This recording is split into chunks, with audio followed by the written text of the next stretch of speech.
Bizcocho con Churuchumbi.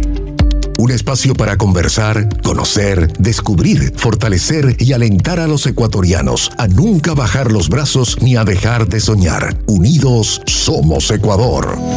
Un bizcocho con Churuchumbi. Hola amigos, ¿cómo están? Les saluda Guillermo Churuchumbi. Este es un programa que vamos a iniciar, un bizcocho con Churuchumbi. Ustedes saben que los bizcochos son sumamente deliciosos y viene desde Cayambe, por supuesto, somos de Cayambe también. Y aquí estamos con nuestros invitados y invitada. Rápidamente quisiera decirles que me encuentro con Carla Ceballos. Ella ha sido presidenta de las universidades públicas, privadas y politécnicas. Igualmente fue presidenta de la Universidad Internacional, concejala de Quito, igualmente ex candidata a la prefectura de Pichincha, por no decir fue mi binomio, candidata a la viceprefectura de Pichincha. Igualmente tiene sus estudios en diplomado y relaciones internacionales, tiene un posgrado en ciudades y territorio. Igualmente también me acompaña el doctor Mauro Andino, más conocido como el cabezón andino, así le dicen. No se olvide que esto vamos desde chiquito. Vamos a hacer un programa muy alegre, muy ameno. Él ha sido presidente de la FEUE de UNACH, ha sido dirigente estudiantil de universitarios y adivine también, vicecampeón nacional en oratoria. Por eso es que tiene una buena lengua y oratoria. Ha sido abogado de los tribunales, abogado que da asistencia técnica, asesoría para empresa privada, para entidades públicas, docente universitario en varias universidades del país. Así es que este va a ser un espacio de conocer, de hablar sobre la realidad de nuestro país, pero también dar algunas luces, algunas alternativas. Creemos que en estos tiempos podamos también desde la ciudadanía, desde los políticos, desde la academia, desde los dirigentes o desde la experiencia ciudadana podamos también orientar a nuestra gente. El día de hoy vamos a hablar sobre la coyuntura nacional. Para eso, en este caso, no se olviden, bizcochitos, cafecito, gracias, bizcochitos. Gracias, yo ya cojo uno entonces. Sí, por favor, bizcochitos milagrosos. Buen provecho, buen provecho. Gracias. Querida Carlita, nos gustaría que rápidamente nos diga cuál es tu mirada sobre la situación del país. Bienvenida. Buenos días, gracias Guillermo por la invitación, un saludo cordial a toda la ciudadanía que nos está viendo, un saludo también a mi querido amigo Mauro Andino. Le comentamos, Guillermo, que nos conocimos en la época universitaria con Mauro como dirigentes universitarios. Luchábamos para mejorar los derechos de nosotros, de los universitarios, de los jóvenes del Ecuador, que las universidades puedan estar bien equipadas, bien preparadas, con un nivel académico súper bueno para que obviamente tengamos los mejores profesionales en el país. Y ahí nos conocimos y así es, ¿no? La trayectoria política, cuando a uno le gusta la política, desde jovencitos hasta ahora, que ya no somos tan jóvenes, pero ahí estamos trabajando. Y es súper lamentable la realidad nacional política de nuestro país, la que estamos viviendo es bastante preocupante. Tenemos algunos problemas, por no decir un montón, que ya parece que nos cae uno, luego nos cae otro y ya no sabemos para dónde ir. Los apagones ha sido uno de los problemas mayores, pero no nos podemos olvidar que la seguridad sigue siendo latente pan de cada día de todos los ecuatorianos. Aunque no tengamos luz, no podamos trabajar, no podamos producir, pues también tenemos el problema de la inseguridad, la falta de inversión social, el tema de la educación, de inversión en todo lo social, en el tema educativo, en el tema deportivo, en los niños, en la educación desde que son pequeños, en las casas de acogida para nuestras mujeres que son violentadas. Tenemos algunos vacíos que lamentablemente ya se vienen reflejando en los problemas sociales que tenemos del día a día, ¿no? Lamentablemente en el Ecuador estamos acostumbrados a hacer todo al revés. Y voy a comentarles, me refiero a este pequeño ejemplo. Quieren endurecer las penas a los menores de edad que cometen un delito. Está bien, si es que alguien mata a una persona, pues la justicia tiene que tomar control sobre esa persona. Pero ¿cómo también no nos dedicamos al mismo tiempo a que los asambleístas comiencen a fiscalizar la inversión social de que los niños tengan educación, de que no exista tanta desnutrición infantil? O sea, solo queremos poner mano dura, pero no solucionamos el problema de raíz y mejoramos la calidad de vida de los ecuatorianos. Bueno, también nos encontramos con, nuevamente les dije, el doctor Cabezón Andino. Correcto. Así nos entendemos mejor. Así nos entendemos mejor. Está directo a la vena. Igualmente nos gustaría que nos hagas una lectura de cuál es la situación del país. ¿Cómo ves desde tu perspectiva? Qué gusto poder compartir contigo, Guillermo, con Carlita. Un honor poder estar igual conversando con cada uno de tus seguidores.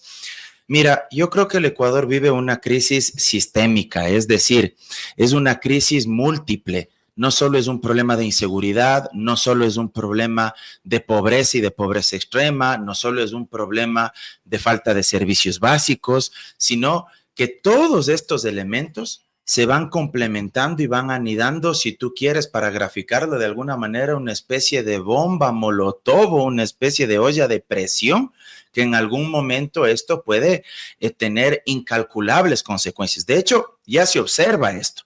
Y si es que tú tienes una crisis múltiple, tú necesitas abordarlo primero con un plan y una estrategia. Tú estuviste al frente de la administración pública y tú sabes que la planificación, Guillermo, es algo muy necesario, primero para plantearse objetivos reales, luego para plantearse qué hacer para llegar a esos objetivos, a esas metas, para alcanzar esos indicadores. ¿Cómo hacerlo? ¿Con quién hacerlo? ¿En qué momento hacerlo? Y yo creo que eso no existe, es decir, no hay un plan estructurado en el país desde el gobierno central para poder abordar todos estos grandes inconvenientes. Y ahí, para aterrizarlo en uno de los temas que planteaba Carla, el tema de la criminalidad, el tema de la inseguridad. Es un error pensar que las sociedades más avanzadas resuelven los problemas de inseguridad únicamente con mano dura. De hecho, si es que la mano dura fuera la salida para estas cuestiones, de Estados Unidos, que es uno de los países que forma parte de la OCDE, que son las economías más desarrolladas, más avanzadas del planeta, no tendría las tasas más altas de criminalidad. Y allá hay libre porte de armas, hay cadena perpetua, hay pena de muerte, etcétera. Los menores de edad también son procesados como adultos y, sin embargo, la tasa de criminalidad en Estados Unidos bordea los 7 muertos violentamente por cada 100,000 habitantes. Pero también hay pobreza en Estados Unidos. Y también hay pobreza en Estados Unidos y también hay problemas de drogadicción. Estados Unidos, luego de Australia, es el segundo país que más consume droga en el mundo. Estados Unidos tiene el problema del neftalino, del fentanilo, perdón, no neftanilo, del fentanilo, y evidentemente eso refleja que no es tampoco una sociedad para idealizar. Tiene cosas importantes, sin duda, pero ese tipo de políticas no son las que necesitamos acá. A mayor nivel de pobreza y pobreza extrema, mayor desigualdad, mayor violencia, mayor exclusión. Si tú tienes una sociedad más cohesionada, con menos niveles de desigualdad y una clase media fuerte, y cierro con esto, donde se garanticen servicios básicos, servicios públicos de calidad, evidentemente va a existir menor criminalidad.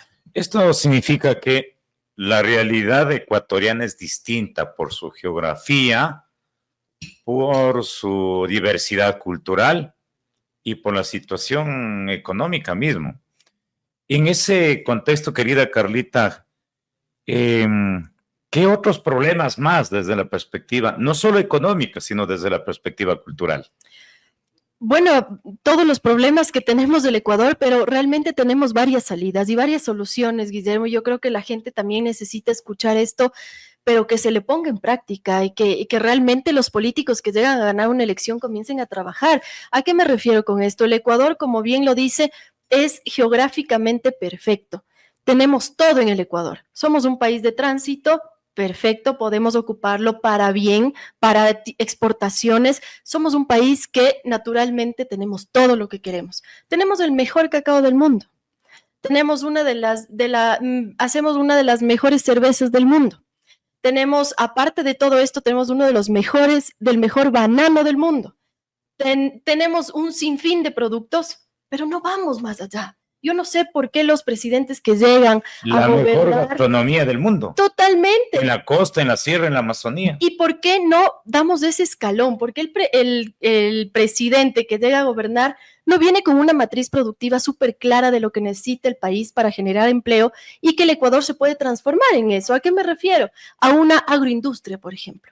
Existe ya, Guillermo, una consultoría en el Ministerio de Agricultura varios años atrás, pero que reposa ahí, una consultoría que costó muchísimo dinero y que explica cómo el Ecuador puede dar un paso más allá para llegar a ser un país desarrollado con la agroindustria. ¿Y cómo? Solo el Estado no puede hacerlo. Esto se lo tiene que hacer de la mano de la empresa privada y que el Estado vaya controlando y generando los mecanismos que se necesitan para que esto se pueda dar. Hay un claro ejemplo que ya se lo hizo en el Ecuador. El grupo Cervecería Nacional, ellos no sé si es que han visto la marca Siembra, que tienen esta cerveza, sí. que es un poquito más económica, pero que es súper buena. Ellos trabajaron con los agricultores, Trabajamos, y cuando estaba de alcalde de Cayambe, firmamos un convenio y era una experiencia muy interesante. Tecnificaron, les ayudaron a que nuestros agricultores puedan tecnificar todo esto. Y sacaron la marca La Siembra. Tenemos el mejor cacao del mundo, ¿por qué no hacemos lo mismo y podemos tener el mejor chocolate del mundo? ¿Y eso qué genera? También genera turismo. El Ecuador puede vivir también del turismo y son estos mecanismos que no hay que ser genio o un mesías para venir y decir voy a salvarle. Son cosas súper lógicas que pueden realmente transformar a nuestro país generando una vida más digna e igualitaria para todos. Mauro, mejor cacao, mejor banano, tenemos la mejor gastronomía. ¿Qué nos hace falta? Yo creo que hace falta política pública, es decir, la intervención del Estado, no como una maquinaria totalitaria que se inmiscuya en todos los ámbitos de la vida humana, ni en todos los sectores de la economía. Pero si tú analizas los modelos de desarrollo de los países exitosos, y pongamos de ejemplos los países asiáticos, Corea del Sur, Japón, Taiwán, la misma China, con diferentes modelos políticos, por supuesto, pero al final, en materia económica, todos son capitalistas, incluyendo China. Es un capitalismo de Estado, pero es un capitalismo al fin y al cabo. Pero ¿qué hicieron los países asiáticos, por ejemplo? ¿Qué hicieron los países de Europa Occidental? Ellos entendieron... O los escandinavos. O los escandinavos. Primero que hay que decir que ninguno de ellos son extraterrestres, porque aquí a veces tenemos un pensamiento bastante mediocre.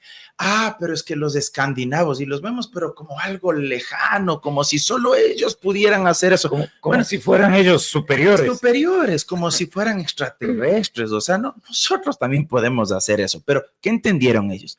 Los asiáticos, por ejemplo, entre otras cosas, entendieron que no hay mayor riqueza que la que está en el cerebro, que la que se siembra en la cabeza, no la que está debajo del suelo, no necesariamente recursos naturales no renovables como petróleo o minería.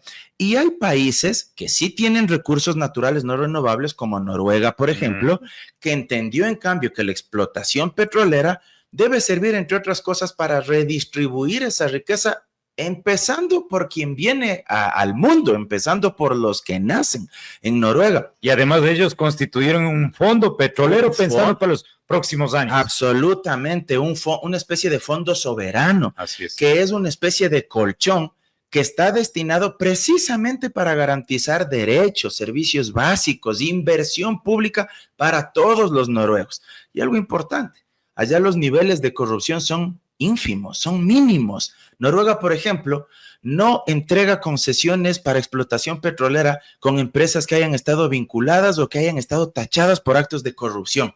Ellos son en eso absolutamente implacables. Bueno, son elementos que nosotros debemos asimilarlos, pero ¿qué más se dieron cuenta ellos y que acá debemos aterrizar? Que hay que invertir en ciencia, en tecnología, en innovación, en desarrollo. Los asiáticos fueron muy sabios en eso. Ellos entendieron, por ejemplo, que el futuro del mundo estaba en la tecnología y ahora estos aparatitos funcionan porque hay microprocesadores o los microchips. Taiwán es el país que más microprocesadores del mundo generan. ¿Se necesitan minerales para eso? Por supuesto, pero fíjate tú que nosotros somos países, y en Latinoamérica, que exportamos minerales, pero no somos capaces de darle valor agregado a eso. Chile es el mayor productor y exportador de cobre del mundo probablemente, y sin embargo no tenemos pues una infraestructura ni una industria que sea capaz de procesar eso. Bueno, esos buenos ejemplos tenemos que asimilarlos aquí, dejar de ser una economía primaria exportadora para dar un salto hacia adelante. ¿Y eso qué requiere?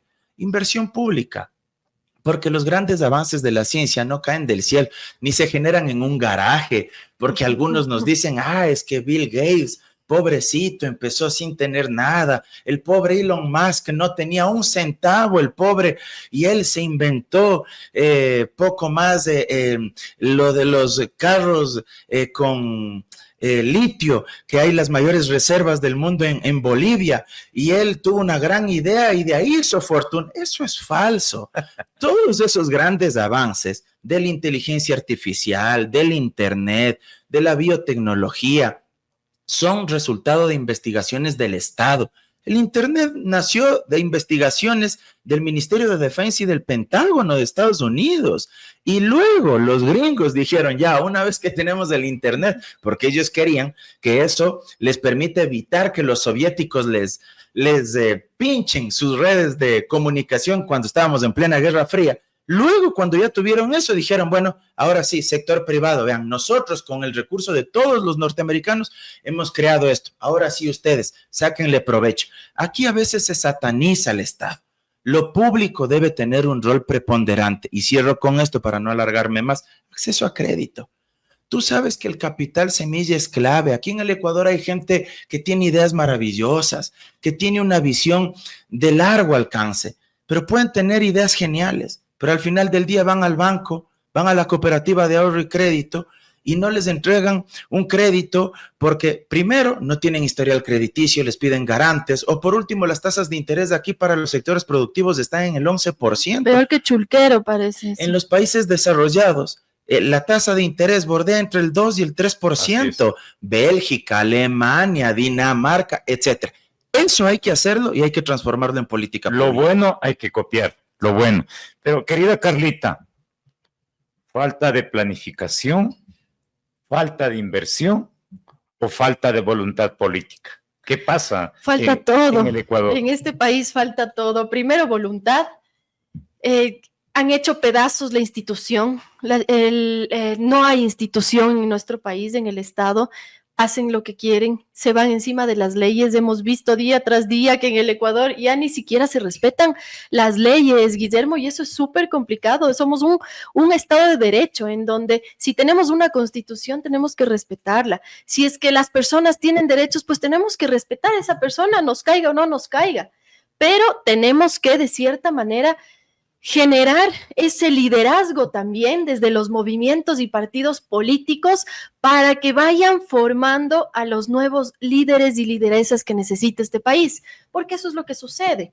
A ver, tenemos movimientos y partidos políticos que solo sobreviven a elecciones y que de ahí simplemente una semana o 2 semanas antes ponen candidatos a dedo y luego terminan ganando elecciones, la presidencia del Ecuador, la Asamblea Nacional. ¿Y qué tenemos de consecuencia? Lo que estamos viviendo de día a día, en donde la billetera más gorda puede hacer una mejor campaña, más creativa, más linda, llega a todos los celulares de las personas, nos convencen y luego, ¿en qué país estamos? Estamos jodidos. Así como dice un compañero nuestro del movimiento al que pertenecemos, estamos jodidos. Y eso es lamentable, Guillermo, falta todo. Y al funcionario público, no sé si es que el sistema le envuelve y comienza a generar su trabajo también más lentamente y se queda sentado sin ver más allá, o tal vez el sistema no le permite seguir trabajando al funcionario público para que pueda crear estos avances y transformar el Ecuador que tienen en las manos. Los ministros de Estado es bastante mediocre el trabajo que han hecho en los últimos gobiernos. No pueden los ministros de Estado estar simplemente en las cámaras en temas de comunicación cuando realmente no se palpan esas soluciones o esas soluciones que necesitamos como tal. Es bastante complicada la realidad del Ecuador y es por eso que los ecuatorianos también tenemos que educarnos mucho más, no dejarnos convencer por lo que nos lleguen las redes sociales, sino que investigar, leer un poquito. Y el Estado también hacer su parte. Por ejemplo, si es que se tiene ya un debate presidencial que es obligatorio asistir, ¿por qué no hacer que también el debate presidencial, cambiando el código de la democracia, lo que se diga en el debate es como el plan de gobierno que se inscribe en el CNE?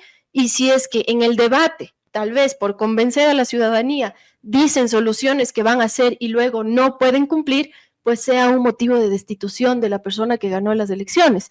Eso puede generar también más responsabilidad en los líderes políticos. Sí, este es un tema bastante muy importante. Mire, es una amiga de Finlandia, a propósito que decía Carlita.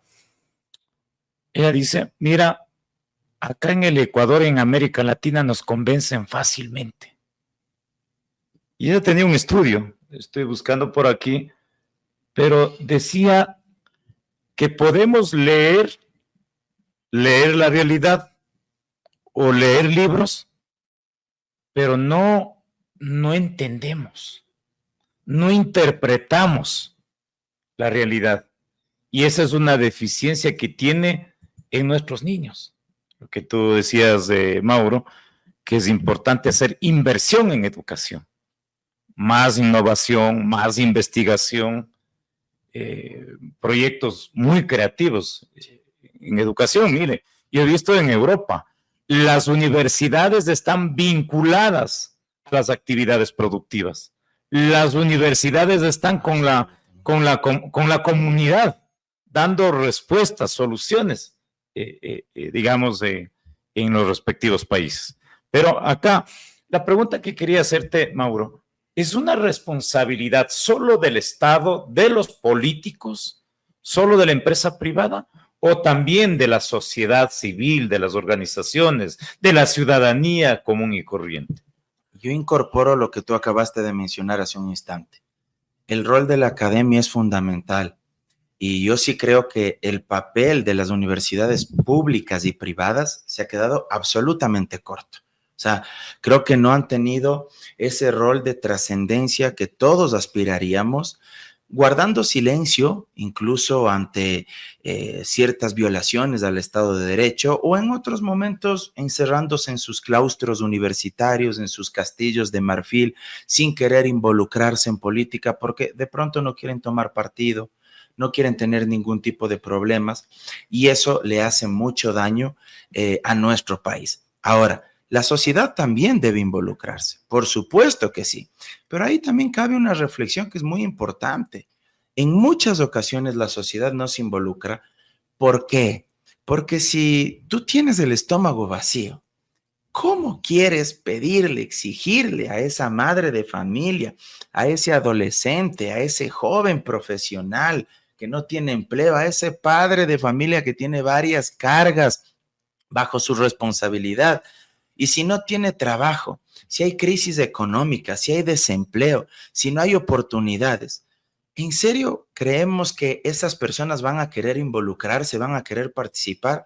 Yo siempre digo que el ejercicio de los derechos económicos y sociales, salud, educación, alimentación, vivienda, trabajo, salario digno, vestimenta, son prerequisitos ineludibles para que una vez tú cumplas eso o accedas a esos, entonces tú puedas ejercer tus derechos políticos.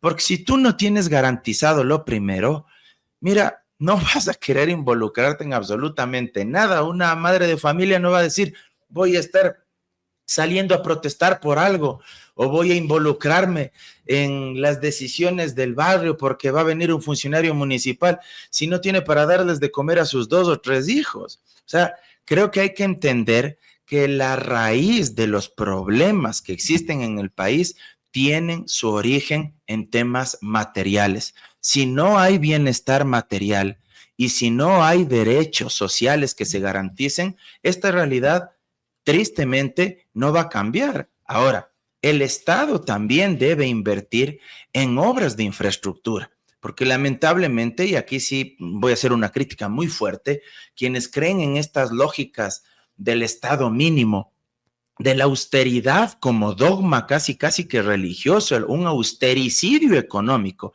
porque creen que el Estado no debe meterse en absolutamente nada, que el Estado no debe invertir en carreteras, que el Estado no debe invertir en puertos, en aeropuertos, que no debe hacer escuelas, no debe hacer colegios, etcétera. Bueno, esa gente no entiende que emulando nuevamente a los países que han crecido, por ejemplo, luego de la Segunda Guerra Mundial, los países europeos que quedaron devastados luego de la Segunda Guerra Mundial entendieron, y aquí el gran economista francés Thomas Piketty es clave, él dice que lo que hicieron Alemania, Francia y otros fue haber invertido amplios recursos en educación, porque ellos sabían que para poder redimirse y poder tener un reflujo económico, requerían, por ejemplo, de la intervención del Estado en ese sentido. Caso contrario, no se lo habría logrado. Y eso es algo fundamental. El abandono en salud.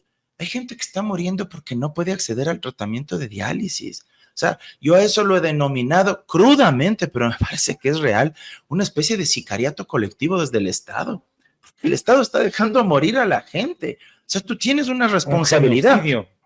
Genocidio estatal. No quiero decir genocidio porque creo que no hay esa intencionalidad de desaparecer a un grupo étnico o a un grupo religioso, político. No es que alguien ha mandado a matar, pero sin duda para mí hay responsabilidades penales por omisión, porque las autoridades del Ministerio de Salud Pública, del Instituto Ecuatoriano de Seguridad Social, saben que si no se cancelan ciertas deudas a las prestadoras privadas que permiten el tratamiento, el acceso a la diálisis, la gente va a morir. Y sin embargo no lo han hecho. Y se ha priorizado otro tipo de gastos, como el pago de deuda externa, etcétera, tenedores de bonos. Eso es criminal, porque significa que tú estás priorizando satisfacer los intereses económicos de determinados grupos a costa de sacrificar vidas en nuestro país. Sí, a propósito, querido Mauro, hace pocos meses hubo un crédito del Fondo Monetario Internacional de $1,000 millones y $800 millones le dedicaron para pagar la deuda. Así es. Cuando deberían haber hecho inversión en educación, en salud, lo dice la misma Constitución de la República.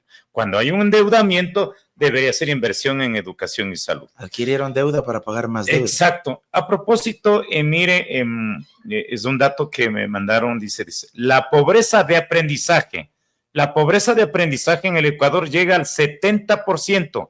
Esto significa que un niño de 10 años no entiende una frase simple que lee.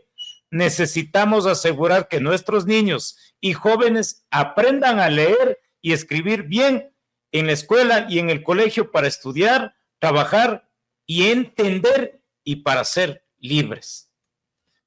Querida Carlita. Claro, y los primeros años es de formación de un niño, ¿no? Y que no tenga acceso a la educación, a un cuidado, a la alimentación. La alimentación es básica. Las familias ecuatorianas están muriendo de hambre, no tienen qué comer. Entonces, claro, ¿cómo pedimos que tener niños, adolescentes, jóvenes y luego adultos que puedan ir más allá si es que la alimentación no tienen? Acceso a la educación tampoco. El tema deportivo tampoco. Hay muchas opciones en nuestro país, y no es decir casi nada, muy poco se ha hecho en eso.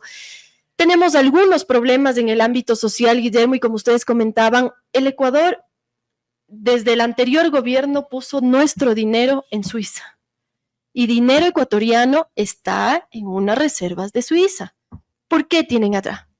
¿De qué manera? ¿Qué sacan? Si aquí la gente está muriendo de hambre, tenemos problemática con la energía, no tenemos luz, no tenemos educación, existe inseguridad. ¿Quién está atrás de todo esto para destruir el Ecuador? Porque no parece que quieren solventar los problemas del país. La economía, Guillermo, el desempleo que se tiene en este país es terrible. Con los cortes de luz, el otro día pasaba por Salcedo, sin luz, y la gente decía, nos tocó despedir a los empleados que tenemos aquí. ¿Sabe qué pasó en Salcedo? Y que estuve a propósito en estos días. El 62% de gente que vivía de los helados, del emprendimiento de los helados, están quebrados. Está votado.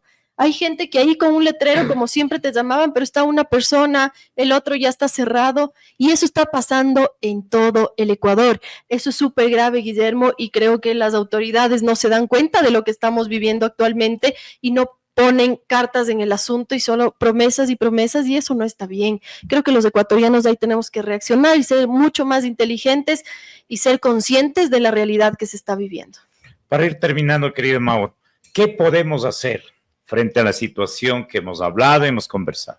Mira, yo creo que es nuestra responsabilidad como actores políticos, como dirigentes sociales, como académicos, como defensores de derechos humanos, cada uno desde nuestro ámbito, desde nuestro espacio, ir generando estos espacios de pedagogía política, de pedagogía jurídica. Creo que esto es fundamental.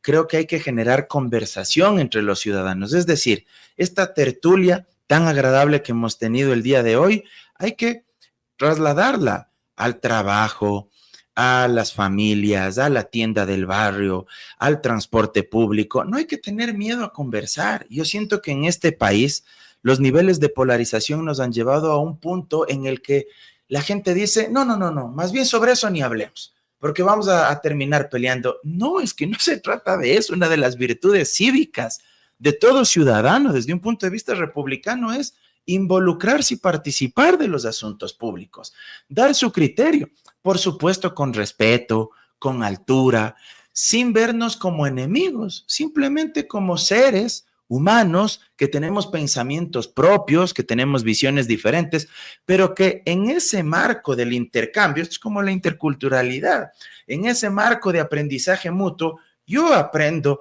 de tu cultura, tú aprendes de mi cultura, pero no se trata de que uno u otro imponga al otro, ¿verdad? Entonces creo que debemos recuperar esa capacidad de conversar en la mesa, de conversar y expresar este tipo de posiciones. Y ahí permíteme solo una cuña, ya que estoy de candidato a asambleísta. Mira, yo sí creo que hay proyectos de ley que son fundamentales y de forma muy breve. Una que alguna vez le comentaba a Carlita en otro espacio, yo sí creo que hay que aprobar una ley que incorpore ciertos parámetros claves para bajar las tasas de interés.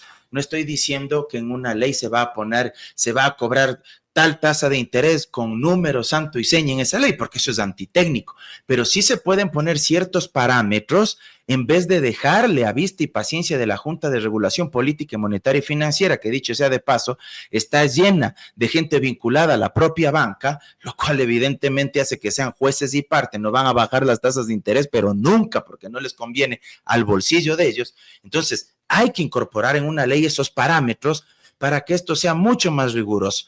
Hay que destinar un porcentaje del capital que tienen los bancos, de los cuentaahorristas, de los depósitos, a capital, a crédito productivo, que no te den solo crédito de consumo. Eso hicieron los países asiáticos, pero dando seguimiento al que recibe el crédito, diciéndole, a ver, panita, te vamos a dar el crédito a través del banco. Tampoco es que te vas a ir a gastar para irte a la playa o para comprarte un carro del año. No. Te vamos a dar el crédito y te vamos a dar el seguimiento para que inviertas en lo que efectivamente necesites. Creo que eso es fundamental y por supuesto también una ley que declare una moratoria de hasta 90 días analizando caso por caso de aquellos deudores de buena fe con la banca pública y la banca privada. El decreto ejecutivo de Noboa no ha servido para absolutamente nada porque los bancos no están haciendo caso en eso y lo único que han hecho es refinanciar los créditos y cobrando intereses sobre intereses. Carlita, palabras finales. Bueno, Guillermo, decirle a la ciudadanía que pensemos bien, estamos a puertas de una campaña electoral y obvio de elegir al nuevo presidente o presidenta de este país, que seamos mucho más conscientes, que veamos gente diferente, gente nueva. Aquí le tenemos a nuestro querido amigo Mauro Andino, de candidato a asambleísta por la circunscripción Centro-Norte en Pichincha. Es una muy buena opción que se ha preparado y así hay algunos candidatos y que necesitamos votar por gente diferente. No solo viendo cuánto gastan en campaña, ¿no? Porque ya hemos visto las últimas campañas han sido millonarias, pero nos han defraudado el momento de gobernar. Personas inteligentes que cambien y den una vida digna a este país, que es lo que necesitamos, ¿no? Y creo que como presidente se debe hacer bajar el riesgo país, no tener malas relaciones internacionales con ningún país del mundo para que no nos cierren las puertas y realmente abrir los ojos y ver la realidad nacional para buscar las soluciones que necesitamos. Mauro, palabras finales. Creo que necesitamos una clase política mucho más humilde, más empática, que sepa escuchar más, que sepa reconocer los propios errores, que hable menos y ejecute más. Creo que la gente aspira a eso. Necesitamos una clase política que tenga un trato horizontal, no vertical.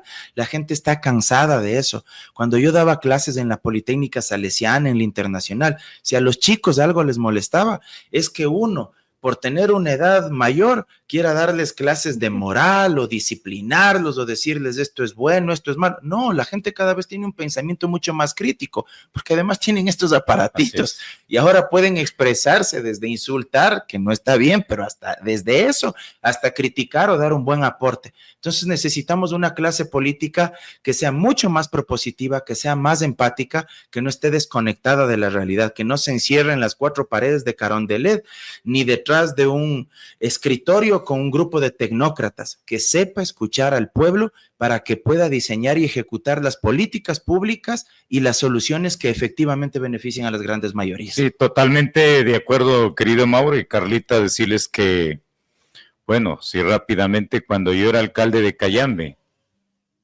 yo escuchaba a la gente, conversaba con la gente, realizaba audiencias, no en la oficina. La audiencia lo hacía en la inauguración de obras, en las visitas territoriales, en las festividades, en los actos culturales. Es decir, la democracia se construye escuchando a la gente. Así es. La gente quiere conversar, inclusive la gente tiene una muy buena idea, tiene una buena sugerencia, y de pronto esa sugerencia puede transformar la vida de una familia, la vida de un cantón, la vida de un país.